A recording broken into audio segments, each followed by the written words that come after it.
Hello, I'm Evi, a TiME educator, and I'm teaching 8 classes from the first grade to the fourth grade in Bialik School in the city of Yavne. The program covers all the principles of biodiversity conservation, from the most basic terms like what is a species to all the way to ecological corridors, different threats to wildlife and endangered species. So as an environmental activist, a conservationist, and a primatologist, I'm dedicated to wildlife conservation, to the protection of habitats, which is basically what TiME stands for and does. And I think this was a valuable opportunity to pass on this information to younger generations and start the bottom-up change that we need to see in the world. And I think that this is crucial to actually protect wildlife and biodiversity.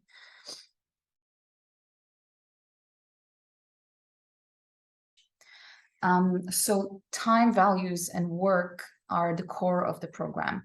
And from talking about conservation through the basic terms and referring to time and the work down there is often bringing a solution and hope to the classroom with all these, gloomy conversations about wildlife and threats and all these things. So we keep touching the problem of habitat loss on every subject that we're talking about, and kind of realizing that this is the main threat to biodiversity and species loss. So talking about that, we always can refer back to time and highlight ways we can save the animals and save these habitats forever.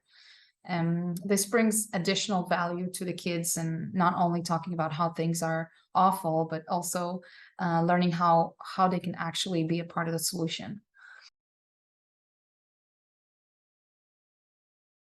So first with the children, I noticed how they became more aware about environmental issues, how they're talking about it, speaking up about wildlife, and also the teachers have been intrigued by the content and are learning things that I didn't know before. So that makes them also pass that information on to the children and other classes and lessons that are not maybe related to time, but the fact that conscious, like it speaks to their conscious, it's an important part. And I feel like it's a bigger impact that we can actually tell right now. The impact might be seen further on after the program.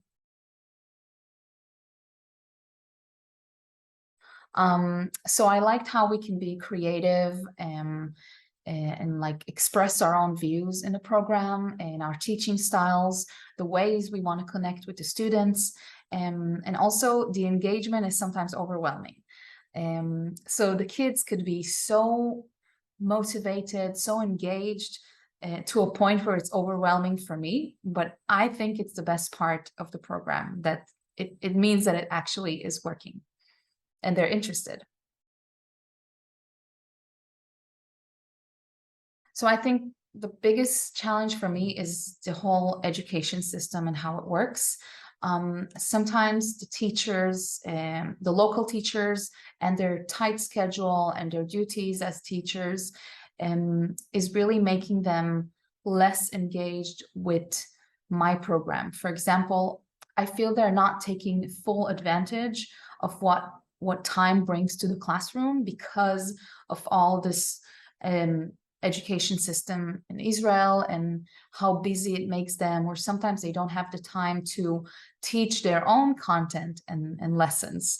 And everything is so tight that they don't have the capacity to actually fully engage with the program. So I think this is a challenge for me to recruit the teachers to be an active part of the program.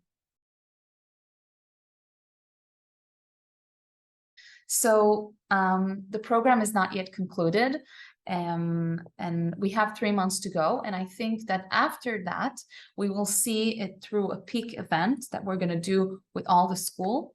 And also we will see some visual creations and opinions from the kids that they did at the beginning of the program and after we finish the program. So we will do the second part at the end, and we kind of will be able to see the differences in these visual creations, like their drawings or sentences that they wrote about what nature means for them.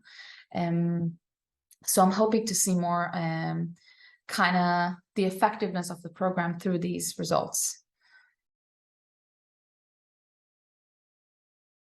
So the advice would be to keep it fun and engaging, and make sure that there is continuity and full collaboration with the local teachers and school that you're working with.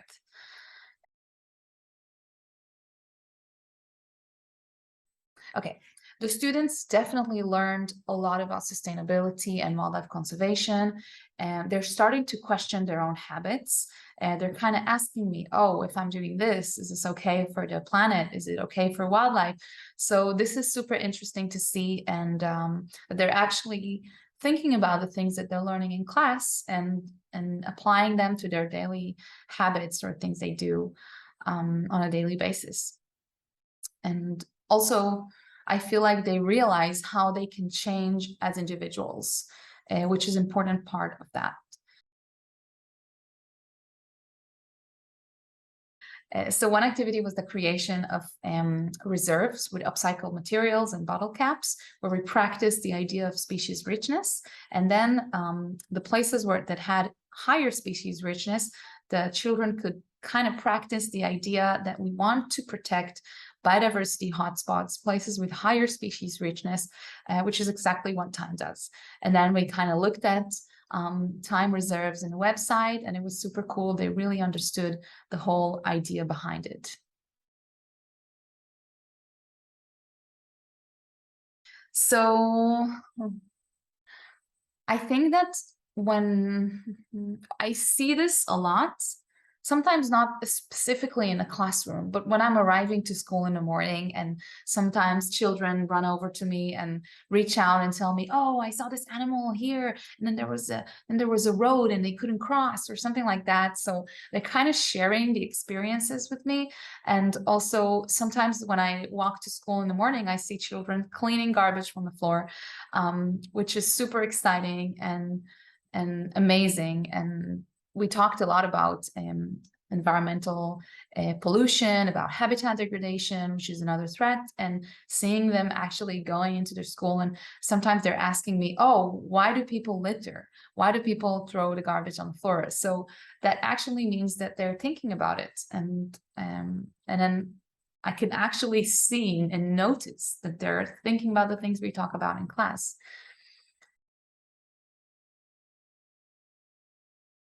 Okay, so there is one of the fourth grade students, a girl, she always participates and always wants to share her interactions with wild animals with her class and with me, and she's always talking about it. And sometimes she's talking about how wild animals that she sees are scared by people, and how people's activities are harmful for the wild animals. So I think the fact that she's telling me the story, she's kind of telling the stories that I'm telling them in class, but in her own way, from her own experience. And I feel like it's shining through, and it's beautiful to see how she's talking about it with her friends, and kind of wants to be heard. And that's the beginning of activism. And I like to see that very much.